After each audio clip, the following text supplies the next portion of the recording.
Abantu mukurikirana filime, iyi kampani yitwa Hollywood murayizi. Iyi ni imwe muri kampani zikomeye ku rwego rw'isi zitegura filime nziza kandi zigezweho. Abantu benshi barayikurikirana. Urabyumva ute kuko baba baragukiniye filime ya Yesu bagashyiramo Yesu ari umuzungu? Cyari ikinyoma. Abenshi biragoye kubyumva, gusa koko Yesu ngo yari umuzungu. Ingingo zifatika zirahari, turaje tuzirebe. Wicyo usabwa ni ugukora subscribe kuri iyi channel, ubundi ugakomeza ukaryoherwa n'ibiganiro byiza ugezwaho nanjye Himbazwe Christian mu kiganiro icyo utaharuzi. Wowe kumva iki kiganiro mu nzu yawe ushobora kuba umanitsemo ishusho ya Yesu Kristo ari umuzungu, cyangwa se n'ahandi aho ariho hose ukaba uyunamira iyo shusho ya Yesu ari umuzungu. Agira ngo mubwire ko uriya mugabo wunamira mu mazina ye nyakuri yitwa Brian Deacon, uwo Mwongereza, ndetse kuri izi saha ashobora kuba amaze gusaza. Ushobora kuba utwunamira Brian Deacon wunamira uwo wita Robert Powell cyangwa Warren Dafoe. Hari byinshi mwabwiwe, hari n'ibindi byinshi mutabwiwe. Ibimenyetso ni byinshi bigaragaza ko uyu mugabo atari umuzungu. Ikimenyetso cya mbere, muri Bibiliya dusoma ko Yesu yavukiye aho bita i Betelehemu. I Betelehemu aho bita Yudaya, sahizi ahantu mu gihugu cya Palestine. Ku bantu mutazi Palestine ahantu iherereye, igihugu cyegereye Israel. Abantu baturuka muri iki gihugu, urebye uruhu rwabo ni ibara rya brown. Reka dufatikanye dusacinga ibara rya brown. Ibara rya brown rimeze gutya, muri kuribona. Uruhu nk'uko mubireba ntabwo rw'abazungu. Hollywood yatangiye gusohora filime bagera ku mukaragiteri wa Yesu, ntabwo bahitagamo umuntu wo muri Israel cyangwa umuntu wo muri Palestine ngo abariwe bakinisha filime. Ese ibi byaterwaga n'iki? Izi nizo filime Hollywood yasohoye za Yesu. Mu 1927 nibwo hasohotse filime yitwa King of Kings, yakinwe n'umugabo witwa H.B. Ward, umunyamerika. Mu 1953 hasohoka yitwa The Rope, ikinwa n'uwitwa Donald, nawe yari umunyamerika. Muri 1961 hasohotse indi yitwa King of Kings, yakinwe n'uwitwa Geoffrey Hunt, nawe yari umunyamerika. Hakinwa n'indi yitwa The Greatest Story Ever Told, mu 1965 yakinwe n'uwitwa Max von Sydow, ni umunyaswede. Muri 1977 yasohoka yitwa Jesus of Nazareth, yakinwe n'uwitwa Robert Powell, mu Mwongereza. Kinwa n'indi yitwa The Last Temptation of Christ, mu 1988 ikinwa n'uwitwa Willem Dafoe, nawe ni umunyamerika. Hasohoka n'indi yariye hiti ariyo twese tuzi yitwa Jesus, niyo mu 1979 yakinwe n'umugabo bita Brian Deacon. Utekereza gute kuba umanitse Brian Deacon mu nzu yawe wizera ko ari we Yesu? Uretse n'ibyo, uwo umanitse ni Umwongereza kandi Yesu ni Umunyapalestine. Benshi bamwikubita imbere, bamwizereramo, niwe basenga. Urabyumva ute kuba twese ibyo tugenderaho ari ibinyoma? Ese Hollywood ibikora ibizi?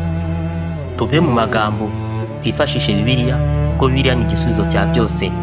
Benshi murabizi ko Yesu ni intare yo mu muryango wa Yuda, igishuti cyo kwa Dawidi. Ubwo inkomoko ye ni kwa Salomo. Aya ngaya ubwayo ni amagambo yivugiwe na Salomo. Uyu mugabo mu ndirimbo ye yanditse yararirimbye ati, yemwe bakobwa b'i Yerusalemu mwe, ndirabura ariko ndi mwiza, nsa n'amahema y'Abakedayo. Tutagiye kure yarivugiye ubwo ati ndirabura. Soma mu ndirimbo ya Salomo igice cya mbere ku murongo wa 5, yarivugiye ati ndirabura, yemwe bakobwa b'i Yerusalemu mwe, ndirabura.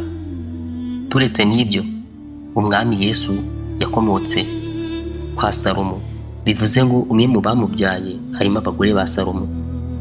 Umugore kera ntiyahabwaga ijambo, niyo mpamvu bamwe mu bagore ba Salomo nta n'umwe bajya bavuga ntitwamenya inkomoko ya Yesu dushingiye ku bisekuruza kugira ngo tumenye aho Yesu yakomotse umugore yaturutseho ntitwabimenya.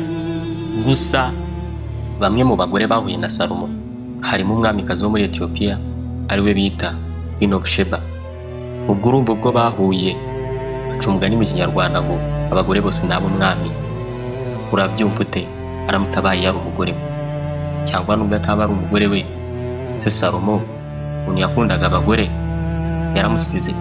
Benshi mumwumva mu ndirimbo, gusa idini bita Orthodox bagusobanurira uyu Queen of Sheba uwo ari we. Uyu bamwe mu bagore bahuye na Salomo yaturutse muri Ethiopia. Ese buriya usanze Yesu umugore yakomotseho ari umunya Ethiopia afite inkomoko muri Ethiopia, wabigenza gute? Ese ujya utekereza impamvu Ethiopia aricyo gihugu kitakolonijwe muri Afurika?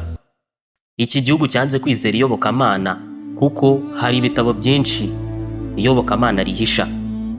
Abanyerope nibo bazanye iyi Bibiliya, ntabwo byazanywe n'Abisiraheli ari b'amateka yabayeho, ahubwo byagiye bizanwa Abafaransa, Abongereza, ibindi bikazanwa n'Ababiligi ndetse n'Abadage.